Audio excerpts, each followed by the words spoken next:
문화체육관광부가 주최하고 또 한국도서관협회가 주관하는 찾아가는 직장인 인문학은 인문학을 향유할 기회가 없는 여러분들과 같은 직장인들을 위해서 도서관이 직접 직장인들을 찾아가서 인문학을 즐길 수 있도록 마련된 특별 프로그램입니다. 인문학이라고 하는 게 자칫 잘못하면 인간과 문명의 대립, 정신과 육체의 어떤 대립관계, 대결 이런 식으로 보는데 그것이 아니라 인문학이라고 하는 것이 본질적으로 인간을 풍요롭게 만드는, 인간의 삶을 풍요롭게 만드는 도구라는 관점에서 어떻게 접근할 것인가, 그거를 한번 말씀을 드리고 싶고요. 특히 현업에서 직장생활 하시는 분들이 인문학에 대한 나름의 갈증도 있고 일종의 약간의 환상도 있습니다.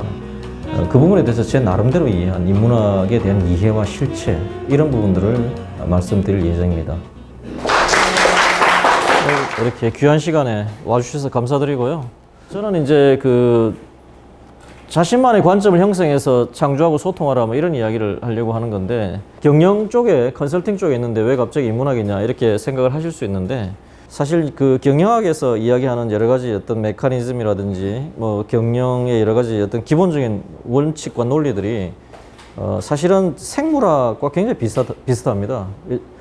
그리고 이제 기업의 비즈니스가 발전하는 과정이 생물이 진화하는 과정하고 굉장히 비슷하고 그런 측면에서 저도 사실 인문학에 대해서 전공은 안 했지만 다양한 주제를 한번 생각해 봤다는 그 정도 입장이고요. 올리버 섹스 박사라고 하는 양반인데, 미국의 저명한 뇌신경학자죠. 이 양반이 이제 나이가 들어서 한 80이 넘어서 이제 일종의 병에 걸려가지고 이제 얼마 못 산다라는 이야기를 듣고 나서 자기가 이제 뉴욕 타임즈에 기고를 몇 편 했습니다. 일종의 수필이죠.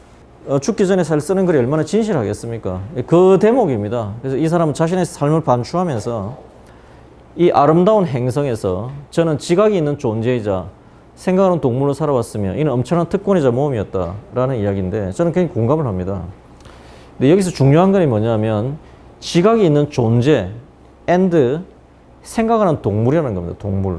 이게 사실 굉장히 단순한 센텐스 같지만 굉장히 많은 게 이제 들어가 있다고 하는 것입니다. 이 사실 사람이 살다 보면 어떤 사회가 발전하고 여러 가지로 좀 풍요로워지는 데 따라 가지고 관심사가 달라집니다. 못 살 때는 일단 모이면 웬만하면 먹고 마십니다. 일단 줄인 배를 채우는 게 가장 즐거운 일입니다. 이 매슬로의 5단계설은 너무나 유명하잖아요. 좀 안전해지고 애정 이런 게 있는데, 마찬가지로 레저라고 하는 것도 처음에는 좀 모여서 먹고 마시는 거, 그것이 이제 일종의 휴식이라면 휴식이고 이렇게 하다가 그 다음에는 좀 돌아다니죠. 여행을 좀 합니다. 사실 그러다가 또 소득이 더 올라가면 굉장히 지적인 어떤 유희를 즐기기 시작합니다. 그래서 이제 선진국 같은 데서는 의외로 역사책이나 고고학 혹은 미술사, 예술사 이런 부분들이 굉장히 책이 많이 팔리는 게 그런 부분들이 재밌기 때문입니다. 그런 부분들이 재밌으려면 최소한의 기본적인 교육을 받아야 되겠죠. 우리나라도 그런 단계에 있다라고 하는 것이고요. 무엇을 배우더라도 학하고 각한다라고 하는 게 있습니다. 무슨 말이냐면 여러분들도 학교에서 혹은 이제 업무를 하시면서 많은 부분들을 배우고 또 습득하고 하겠지만은, 학한다고 하는 것은 선생님 앞에서 무릎을 꿇고 배운다고 하는 모습을 이제 형상화한 것이죠. 이 학자는 그래서 앞에 보면 책상 앞에 어린아이가 무릎 꿇고 있는 그런 모습입니다. 지식을 전달받는 것은 이제 학입니다. 근데 이것을 경험으로 갈무리하는 것은 각이라고 하는 거죠. 깨우침이라고 하는 거죠. 그래서 책상 앞에서 눈이 있다고 하는 것은 자신의 눈으로 본다고 하는 거죠. 아마 많이 느끼실 텐데, 책을 사실 아무리 읽어도 이해가 안 될 때가 있고 이해가 되는 순간이 있고, 또 이해가 되지만 이해를 넘어서서 어떤 깨우치는 순간들이 있잖아요. 예를 들어서 불경을 보거나 성경을 보거나 혹은 다른 똑같은 책을 봐도, 야, 이거 10년 전에 이게 내가 분명히 읽은 책인데 그때는 이렇게 생각 안 했는데 이게 이런 이야기였구나. 이건 이해되는 거죠. 근데 그 다음에 어떤 순간에는, 야, 내가 10년 전에 이걸 읽었는데 이건 이해는 했는데 지금 생각해보니까 진짜 여기에 어떤 깨달음이 있구나. 이건 다 다른 레벨들이죠. 사실 고전의 정의가 뭐냐면, 고전의 정의가 뭐냐면, 이름은 많이 들어봤는데 실제로 안 읽은 책이 고전입니다. 곰곰이 생각해 보세요. 고전 몇 권 읽어보세요. 그리고 고전은 실제로 직접 원전을 읽으려면 굉장히 어렵습니다. 접근이 거의 불가능한 책들이 대부분입니다. 그렇기 때문에 이제 일종의 가이드북으로서 쉽게 풀어 쓰는 책들이 있는 것이죠. 그리고 물론 자기가 전공하는 입장에서는 그쪽에 관련된 고전 몇 권을 읽어볼 수 있습니다만은, 근데 이제 이런 게 있죠. 논어 같은 거. 논어는 저도 초등학교 때 어린이용 논어지만 읽긴 읽었어요. 맞는 말인 것 같아요. 그때도 그렇게 느꼈어요. 지금 생각해도 그런 것 같아요. 그런데 초등학생 읽는 논어는 진짜 글자만 읽는 거지 그거 이해할 수 없습니다. 20대 대학생 때 논어를 읽어도요 전혀 들어오지 않습니다. 아, 참 좋은 말이라는 정도죠. 논어는 한 40대 중후반 정도 되어야 그 깊은 뜻을 이해할 수 있는, 소위 깨달을 수 있는 책입니다. 이제 그런 것들이 있는 거죠. 근데 그걸 깨달으려면 경험이라고 하는 것이 어느 정도 축적이 되어야 됩니다. 경험이라고 하는 것이. 경험이 축적이 돼야 깨달을 수 있는 거죠.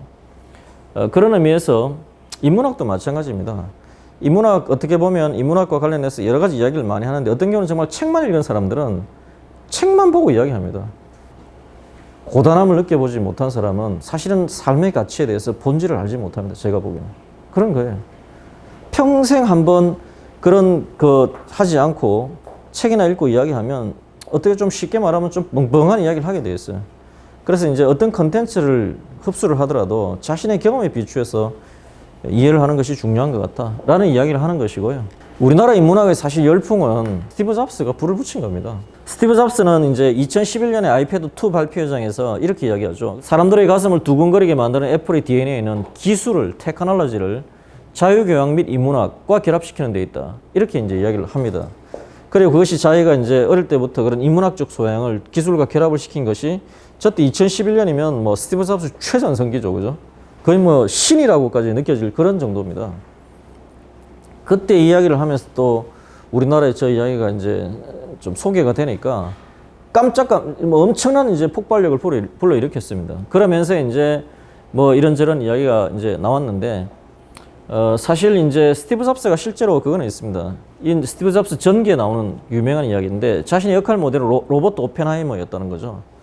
그 로버트 오펜하이머가 누군가면 2차 대전 때 원자폭탄을 만들어낸 전체 프로젝트 총괄 책임자였습니다. 맨하탄 프로젝트에. 이 사람은 세계 최고의 물리학자이면서도 당대의 각각 분야의 최고 물리학자들을 모아가지고 팀을 만들어서 일을 하게 만드는 능력이 또 탁월했던 사람입니다. 여러분 세상을 살아보면 되게 공부 잘하면 인간성이 별로인 경우가 많습니다. 너무 출중하기 때문에 굉장히 스킨십이 떨어지고 뭐 그런 경우가 많죠. 근데 사람하고 스킨십 잘하면 좀 별로 똑똑하지 않은 경우가 많잖아요. 현실적으로 우리는 그렇잖아요. 두 개를 다 갖추기는 어렵지만은 그런 면에서 오펜하이머는 자기 역할 모델이었다고 하는 게, 스티브 잡스 같은 경우는 사실 참 만만치 않은 사람입니다. 성깔 대단하고요. 같이 일하기 만만치 않고, 하지만 기술에 대해서 정통하면서도 정말 똑똑한 사람들을 끌어모아 가지고 일을 하게 만드는 힘이 있었는데, 그렇게 이제 만들었던 힘 중에 하나가 이제 인문학적 상상력이다라고 이야기를 하는 거죠. 간단한 퀴즈인데 제가 한번 이야기를 해보죠. 자, 여러분께 이제 아마 회사에서 하나 이제 저희 컨설팅 회사니까 우리 고객이 우리한테 와서 어떤 문제를 어떤 솔루션을 내달라고 그러고 뭐 돈을 받아가겠죠. 우리한테 와서 이렇게 이야기한다고 치죠. 아, 우리나라에 쥐가 몇 마리 있는지 좀 알아봐 달라. 그런데 3일 만에 그걸 좀 알아봐 달라. 자, 우리가 그 일을 하기로 했고 여러분 자신이 이 업무의 프로젝트 매니저가 됐다고 한번 생각해 보세요. 이걸 3일 만에 어떻게 풀죠? 예. 일단 좀 황당하죠. 이거 누가 한다고. 말도 안 되는. 예. 만약에 이것이 지금 이렇게 그냥 제가 이야기를 하니까 그렇지, 이게 내 현실이라고 생각해 보십시오. 굉장히 답답한 겁니다. 하지만 어쨌든 어찌됐든 간에 이거를 어프로치를 해야 된다고 생각하면 뭐 여러 가지 다양하게 생각할 수 있습니다. 뭐 우리나라의 시군구 뭐 200 몇십 개니까 그걸 골라가지고 샘플링을 해가지고 실제로 조사를 한번 해보면 어떨까. 뭐 여러 가지 생각을 해볼 수 있겠지만 답답하기는 마찬가지인데, 제가 접했던 가장 탁월했던 대답은 이겁니다. 우리나라에서 가장 큰 쥐약회사를 찾아가겠다. 그래서 그 쥐약회사에서 상정하고 있는 쥐 마리수를 받아 적고, 그리고 그 쥐 마리수를 산출하기 위한 논리적 근거를 이해해 와가지고 그걸 컨설팅 레포트로 만들어서 제출하겠다. 이거죠. 그건 상당히 탁월한 겁니다. 3일 만에 또 해야 되는 겁니다. 왜냐하면 이 어프로치는 뭐냐 하면 평소에 쥐에 대해서 제일 고민하는 사람이 누구일까를 찾아가는 겁니다. 평소에 쥐에 대해서 제일 누가 고민하겠어요? 예. 쥐로 인해서 먹고 사는 사람이 제일 고민할 거 아니에요. 주약회사가 고민한 건 당연한 겁니다. 그렇잖아요. 상식적으로. 그건 상식에 부합합니다. 그래서 제가 항상 하는 이야기인데 이 세상에 수없이 많은 문제가 있지만은 그 수많은 문제에 대해서 이러쿵저러쿵 뭐 글 쓰는 먹고 사는 사람, 말해서 먹고 사는 사람, 책 쓰는 사람 뭐 다양하게 있습니다. 하지만 그 문제를 가지고 제일 고민하고 있고 고민하기 때문에 제일 실체에 가깝게 다가가 있고 많이 이해하는 사람은 누구냐? 그 문제로 인해서 먹고 사는 사람이라는 겁니다. 그건 굉장히 중요한 메커니즘. 그러면서 저는 이제 북 스마트와 스트리트 스마트를 구분을 많이 하는데 자, 북 스마트는 뭐냐면 똑똑하기는 똑똑한데 책만 많이 읽은 똑똑입니다. 흔히 우리나라 말로 겉똑똑이라고 하죠. 스트리트 스마트는 책이나 소위 말해서 그거는 그렇게 독서량은 떨어질 수도 있어요. 하지만 현실의 경험을 잘 갈무리 해가지고 사물을 보는 그 본질을 보는 힘들이 있는 사람들입니다. 그건 스트리트 스마트예요. 실제로 어릴 때는 북 스마트가 커 보이는데 나이가 들수록 사실은 스트리트 스마트가 굉장히 큰 겁니다. 새로운 비즈니스를 하는 이런 사람들은 다 나름대로 스트리트 스마트들이에요. 그 본질을 알고 있는 사람들입니다. 그런 의미에서 인문학도 스트리트 스마트가 되기 위한 하나의 과정이다라고 생각하는 게 저는 맞다고 보는 거죠. 여러분들의 입맛이 어떻게 해서 형성됐는가를 놓고 보면 여러분들의 입맛은 대개 이유식 때부터 사춘기까지 먹은 음식이 내 고향 음식입니다. 그때 충청도 음식을 먹으면 충청도 음식이 제일 맛있고 그때 서울 음식을 먹으면 서울 음식이 제일 맛있습니다. 그리고 어릴 때 그냥 입양이 돼서 미국으로 가서 그냥 어른이 돼버렸으면 김치 못 먹습니다. 그죠? 햄버거 먹는 겁니다. 문화적 취향은 어떻게 형성되느냐? 여러분들이 다 좋아하는 노래들이 있을 겁니다. 음악들이 있고, 그죠? 자기가 좋아하는 노래나 여러 가지 취향들은 되게 사춘기 때부터 시작해서 한 20대 초반까지 그때 유행했던 음악들이 자신은 평생 듣는 음악입니다. 그러니까 여러분들이 보기에 가요 무대 같은 거 할아버지들이 보는 거 보면 저 어른 음악을 도대체 뭐가 좋다고 듣냐라고 생각이 들잖아요. 7080 음악, 그건 내 세대인데 내 세대가 듣는 음악 보면은 도대체 저런 음악을 돈 주고 듣는 것 자체가 이해가 안 될 겁니다. 취향은 그렇게 형성이 되는 거예요. 세계관은 뭐냐? 이게 제일 중요한데 세계관은 대략 한 10대 후반에서 20대 후반까지 한 10년 동안 읽은 책, 만난 사람, 접한 세계관에 지배받습니다. 그때 형성이 되는 겁니다. 중요한 거는 마치 흰 도화지에 그림을 그리듯이 그것이 옳든 틀리든 그림이 그려져 버리면 지워지지가 않습니다. 3세 장자 지복식. 이 말은 무슨 말이냐? 가문이 3대를 이르러야 옷을 입고 밥을 먹는 법을 안다. 그 이야기는 뭐냐면 어려서 아버지가 출세를 해서 귀하게 되었잖아요. 그리고 나중에는 황제 유시비까지 올랐으니까 온갖 좋은 거 먹고 좋은 거 입고 뭐 다 했을 거예요. 자기가 그렇게 해도 하나 못 따라가는 게 있는데 그것이 바로 뭐냐? 그것은 바로 입맛이라는 겁니다. 입맛. 사실 사춘기 정도 됐을 때 조조가 그렇게까지 커진 겁니다. 지금으로 치면 조조 집안은 그냥 벤츠 S 클래스에 그냥 기사 정도 달고 다니는, 물론 그것도 잘 사는 집이죠. 그 정도 집안이라면 그때 소위 화북 지방의 명문이었던 원소, 하후돈, 그 공손찬 이런 집안은 100억짜리 요트에 1000억짜리 자가용 비행기 타고 다니는 이런 집안입니다. 어릴 때부터 먹는 게 다릅니다. 다 따라가는데 음식은 못 따라간다는 이야기가 그래서 나온 이야기입니다. 이게 초기에 형성된 게 굉장히 이 프레임이 형성이 되면 오래 가는데 세계관도 마찬가지예요. 뭐 여러분들께 어떤 세계관을 가지라 이런 이야기를 내가 하는 거는 그런 외람된 거예요. 그건 각자의 세계관을 가져가면 되는데 다만 하나 이야기할 것은 초기에 어떤 식으로든 세팅이 되면 이 세상에 있는 어떤 세계관도 어떤 프레임도 나름대로 해석을 나름대로 일부는 설명합니다. 하지만 전체를 완벽하게 설명할 수 있는 세계관은 그런 프레임은 없습니다. 이거는 뭐냐면 시간을 나타내는 단어입니다. 시간을 나타내는 단어인데 시간이라고 하는 단어가 우리는 이제 하나, 영어로는 타임 하나밖에 없죠. 그리스에는 그게 두 개가 있습니다. 크로노스라는 단어가 있고 카이로스라는 단어가 있는데 크로노스는 객관적이고 절대적인 시간입니다. 그러니까 한마디로 말하면 시계로 측정하는 시간입니다. 1분, 1초, 1년. 누구에나 똑같은 거죠, 그죠? 이거는. 카이로스는 뭐냐면 상대적인 시간입니다. 주관적이고 상대적인. 그럼 도대체 시간이 뭐가 상대적이냐? 시간의 가치가 다르다는 거죠. 무슨 말이냐?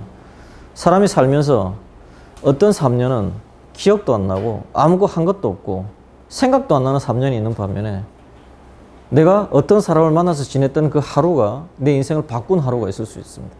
아니면 어떤 사람을 만나서 한마디를 들었는데 그 한마디가 인생을 바꿨다고도 이야기하잖아요, 실제로. 그러니까 사람은 동일한 시간을 물리적으로 동일한 시간을 살아가지만 그 시간의 무게는 누구에게나 다 다르다는 거죠.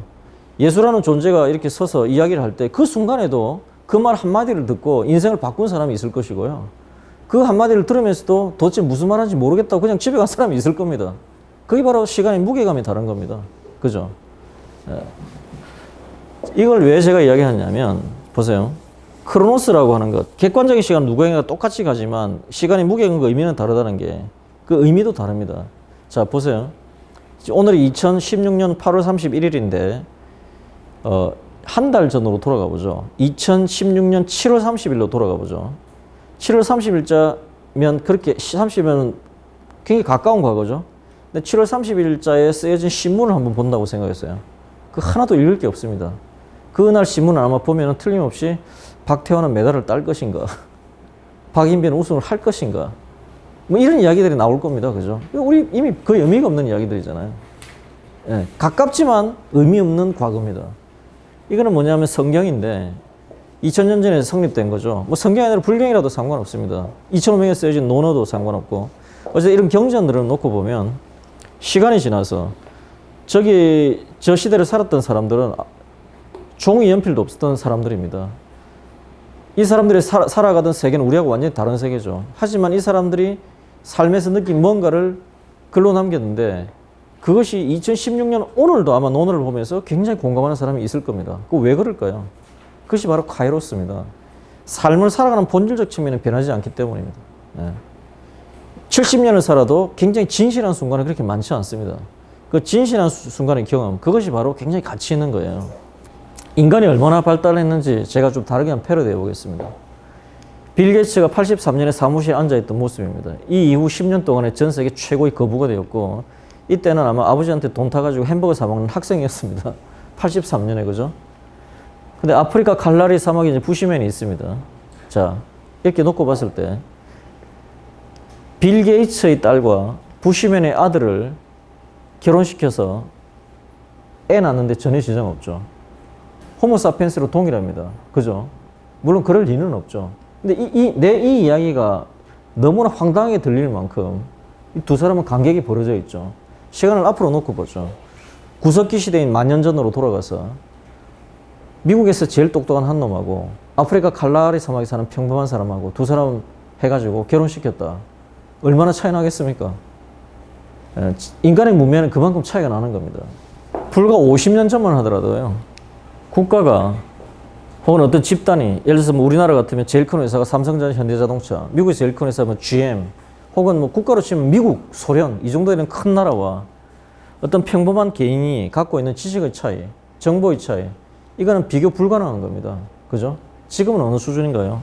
지금은 이 정도는 됩니다. 무슨 말이냐?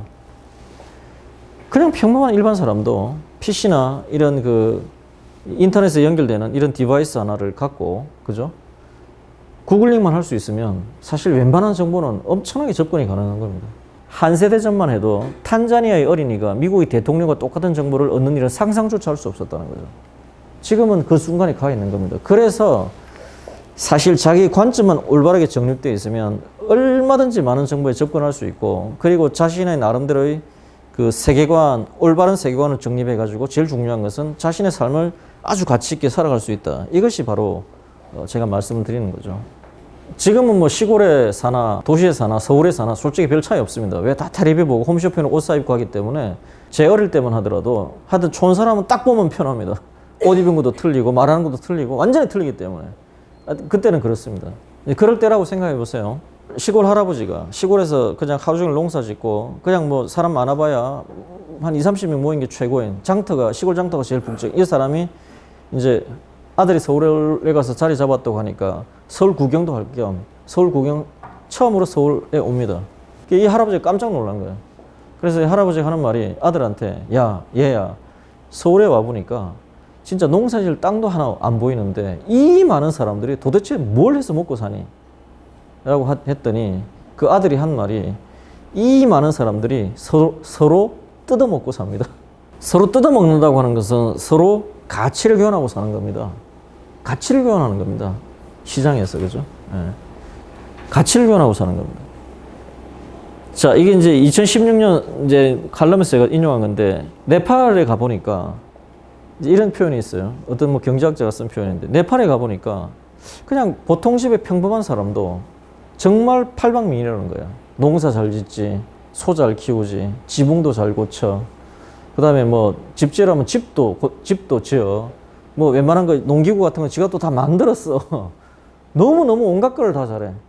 근데 자기가 살고 있던 그 미국에 산 사람들은 그걸 다 하는 사람은 없어. 근데 몇 개 못하는 사람들은 다 잘 살고, 다 잘할 줄 아는 사람들은 겨우 밥만 먹고 산다는 거지. 왜 그럴까? 다 잘하고 다 혼자 하기 때문에 못 먹고 못 산다는 거예요. 근데 이거는 그 개인의 문제는 물론 아니에요. 무슨 말이냐? 경제가 발전하고 산업이 발전하면 분화가 됩니다. 분업이 됩니다. 분업이. 내가 잘하는 것에 끊임없이 집중해 나가는 과정이 그것이 진화이고 그게 경제적으로 발전하는 과정이다. 저는 그 이야기를 하고 싶은 거예요. 계속 분화돼 나가고. 그래서 직업이 많습니다. 발전하면. 우리나라 직업이 한 10,000개거든요.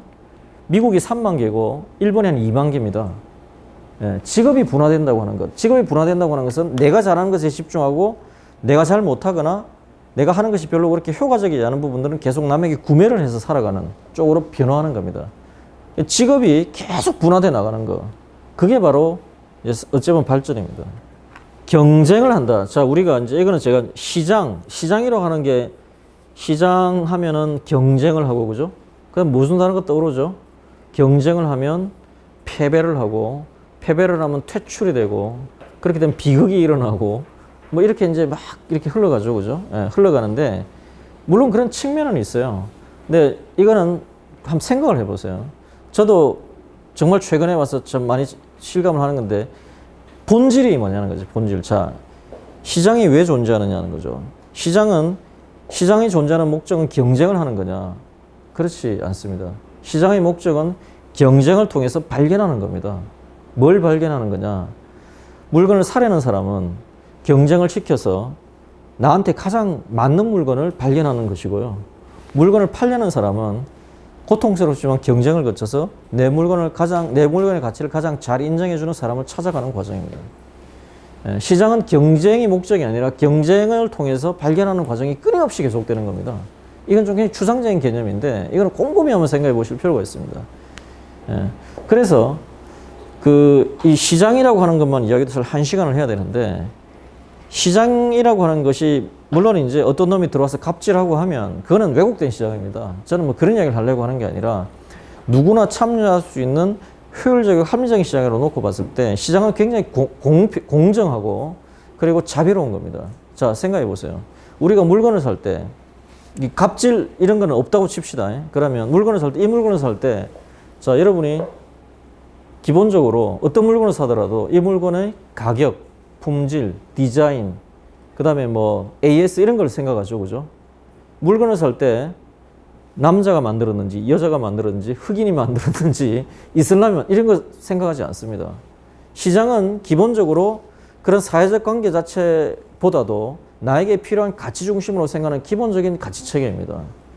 그래서 그 시장이 합리적으로 발달한 사회가 굉장히 풍요로운 사회입니다. 알고 보면은. 그러니까 이 시장이라고 하는 것에 대한 본질, 그리고 내 개인적으로 놓고 봤을 때 내가 잘하는 것에 집중할 수 있는 기회를 준다고 하는 어떤 그런 구조, 이런 부분들이 굉장히 크다라고 하는 것이죠. 제가 말씀드린 건 인문학 중에서 누가 어떤 이야기를 한다 그래서 그것이 객관적이고 타당한 진리라고 하는 것은 없다는 겁니다. 그렇잖아요. 다만 나의 경험에 비추어서 내가 받아들일 수 있는 사고방식이 있는 겁니다. 그래서 내가 계속 말씀드린 인문학은 중심이 중요하다고. 인문학은 자신의 중심이 없으면 이놈 말 듣고 절로 갔다가 저놈 말 듣고 절로 갔다가 뭐 그냥 괜히 뻥뻥한 이야기만 듣다가 그냥 뭐 일종의 흔한 말로 지적 유의밖에 안 되는 거예요. 아까 말씀드린 인문학이 진짜 교양이 되려면 그것을 받아들일 수 있는 자신만의 그릇이 조금 있어야 됩니다. 그것은 자기 이제 관점입니다. 그리고 앞으로는 뭐 인문학이라고 하는 것도 중요하지만 앞으로는 사고의 밸런스가 중요합니다. 사회과학도 중요하고 특히 자연과학 좀 알아야 됩니다. 제가 보기엔 자연과학 쪽의 어떤 지식들, 이게 우리나라는 굉장히 그 부분이 좀 폄하되어 있는데 자연과학 지식들이야말로 근대 과학의 성취이기 때문에 그 부분에 대해서 이해하는 거 굉장히 중요합니다. 그래서 저는 이제 마무리 삼아 이야기하면 인문학 흔히 이야기하는데 인문학을 저는 사람마다 다르니까 제 관점을 그냥 스트레이트하게 이야기하면 인문학을 마치 인간과 문명의 대립, 기술에 의해서 파괴되는 인간성에 대한 어떤 애도, 뭐 어떤 아주 순수한 인간이 사회적인 어떤 그런 구조 속에서 파멸되어 가는 어떤 그런 부분에 대한 어떤 그 뭐 안타까움, 그게 아닙니다. 인문학은. 저는 그렇게 가는 것 자체가, 그런 식으로 이야기하는 사람들 자체가 굉장히 저는 저급하다고 생각합니다. 교보문고에 이런 글이 굉장히 오래 걸려 있었죠. 유명했는데. 인간은 책을 만들고 책은 인간을 만든다 이거죠. 인간은 도구를 만들고 도구는 인간을 만드는 겁니다. 마찬가지로 인간은 인문학을 만들고 인문학은 인간을 만드는 겁니다. 그렇게 돌아가는 거지. 인간과 문명이 대립하고, 그죠? 기술과 인간성이 대립하고, 이런 식으로 계속 뭔가 이렇게, 그거는 이제 소위 말해서 대중 영화를 만들 때 하는 스토리 플롯에나 들어가는 거지. 나의 세계관을 그렇게 받아들이는 거는 좀 나는 현실과 부합하지 않는다라고 하는 것이죠. 그래서 인문학도 좀 더 폭넓게, 그리고 현실적으로 내 관점을 가지고 접근하라 하는 것이 이제 제가 말씀드리는 기본적인 핵심입니다. 바쁘신데 고생하셨고, 또 잘 돌아가서 또 힘차게 사십시오.